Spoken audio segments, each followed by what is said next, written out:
News breaking from Benin City, Nigeria, is indicating that the Edo State Governorship Election Petition Tribunal that has been sitting in Benin City and hearing the case of Asolime Godalo and Osaudi Onge and the PDP against INEC and the APC, of course, the incumbent governor who was declared winner of the election in the September 21st, 2024 election, that the particular tribunal has now been relocated to Abuja. I've sought to confirm that news and it seems to be true. Congratulations to the Lions and Tigers of those states, particularly those residents in Benin. They have won the first leg of the campaign by ensuring that Edo is now being tagged a violent state. Okay, it's not the first time that an election petition tribunal is being relocated out of the state for hearing, so it's not peculiar or unique to Edo State. However, in every of the instances that it has been done, it has been prone to multiple violent reports and the fact that the lives and properties of people in that state, especially those stakeholders in the election petition case, can no longer be guaranteed. It happened in Kogi in 2023. It happened in Imo. Imo zone was relocated to Nasarawa. Kogi was relocated to Abuja. Adamawa has also been relocated to Abuja. Ebonyi has been relocated to Abuja. So a couple of other instances like that. But it is always on the auspices of violent conduct. And this time, the Lions and Tigers of Edo State that have vowed not to allow peace to reign. It is not the first time that we are having an election against the run of play. It is not the first time. In 2007, 2008, the PDP was in the national government, was in the central government, from Obasanjo to Umaru Musa Yar'Adua, ably deputized by Goodluck Jonathan. And then Election Petition Tribunal went on non-stop, including the Court of Appeal judgment that was the landmark judgment that gave Adams Oshiomhole the victory to becoming the Edo State governor. Of course, that has now altered the calendar of the state governorship election not to follow those of other states in the country. I don't know why the Lions and Tigers of Edo State are hell-bent on ensuring that they tag this state violence. Now, there are several considerations to look at with this particular news. First is that there has been reports that, okay, the PDP are saying that they have been very scared for the lives of the witnesses that have been coming to court. Understand clearly that at this moment, every witness for the PDP or the petitioners have had to stand before the court. And remember, there is a crowd of thugs that have been consistently outside and some even inside, even some bearing several official tags and brands, some former government officials, some party leaders, are even worse than those known thugs that are known in the state. And these persons, one particular witness was threatened to the point that he was told that somebody pointed his hands on him, and when they do like this, you know what that me do like this, you know what that means. So of course, a lot of people, some persons have had to use extra guts and boldness and courage to go on before the petition tribunal to put out their case. And in some cases, intimidation, oppression. You see how well the governorship candidate of the PDP have been oppressed, how well that he now needed security guards because the police could no longer guarantee security. And we've seen several videos where these guys were telling the police officers what to do, giving instructions to police officers from the high and the mighty. And of course, there is no governor in the state that can call these guys to order. They are the governors. He is just someone who is sitting there. Receive, I don't know if I ever say receive, I don't know. He's receiving instructions on that behalf. And so that alone, that is on the side of the petitioners.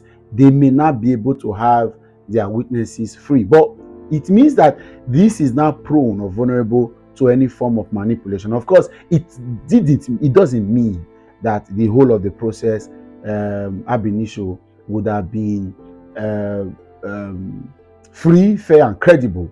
But of course, it is now in the hands of what my friend called the bird's eye view. So there is now an opportunity for the high and mighty, the creme de la creme, the men of timber and caliber, with all of the political interest and administrative interest and all of that, to be able to do whatever they want to do. So it's now a win-win for the enemies of democracy, so to speak. Now, for example, any any opportunity that the judges had to have looked at this case and consider a lot of things without fear or favor may have been lost in this process. Let nobody deceive you. Let nobody deceive you. Some persons, I'm hearing some persons say this is good. It is only for the safety of the people that are coming to court. But this is now very open, because if you know who Wike is and what he did in 2023 general elections, you would be scared that we now have this tribunal in his backyard. And remember that with what the president has been using Wike to do for these particular judges in building houses, increasing salaries, in buying them SUVs, and all of the unnecessary largesse that have been offered to them, that people that seek for social justice, that believe that the judiciary should actually be independent, are scared for, because they have been quite inducing, they have been quite enticing, and they are these are risks for our democratic processes. So in all of this but again, we still have faith. We believe that what is right will be right, is glaring enough, and you can tell from all of the antics of the APC that they know they don't have a case. And it's unfortunate, like one of the videos I put out that you will see soon, where I spoke about how APC is not the one doing the job of INEC and defending the electoral process that they were participants. So it's that bad.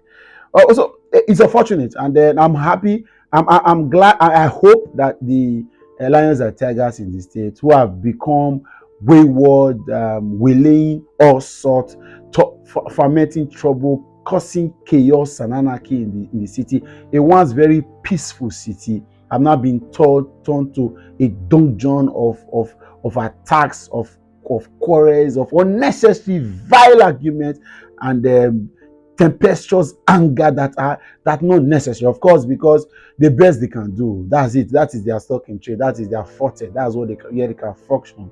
If these guys were very educated, smart, and intelligent, they rather put out very distinguishing arguments. They rather want to put in words and use intelligence to argument. Like I've always said, when somebody can no longer offer points or give valid argument in an argument, or give valid point in an argument, they'll start to correct your grammar. So the APC have resorted to fighting violently in a mandate that they say they want. And now, of course, this is what it has turned the state to. It has turned my dear state, once peaceful, loving state, into a place that is now being referred to. So it's now an history that Edo was so violent at some point that we couldn't have the Election Petition Tribunal sit in the state consecutively for 1 month. This is embarrassing. So from Monday, the 27th of January, we'll be seeing that the Election Petition Tribunal will now resume in Abuja. Quite troubling, irrespective of how this turns out politically.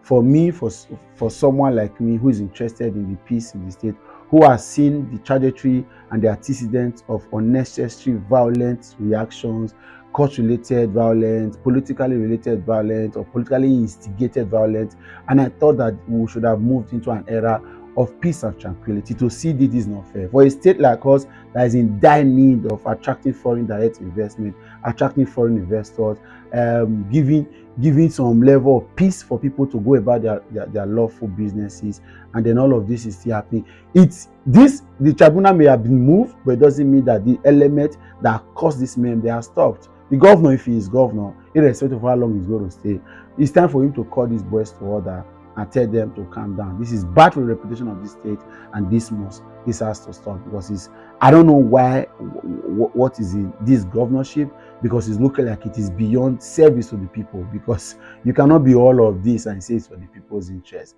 There is more. I don't know where next they are going. Now they have been able to defeat peace and tranquility, taking the tribunal out of here. I wonder what next they are going to take away from the city. When we are seeking for help, these ones are proud to be apostles of anger, danger, violence, and they should all get at. I beg. I'm done.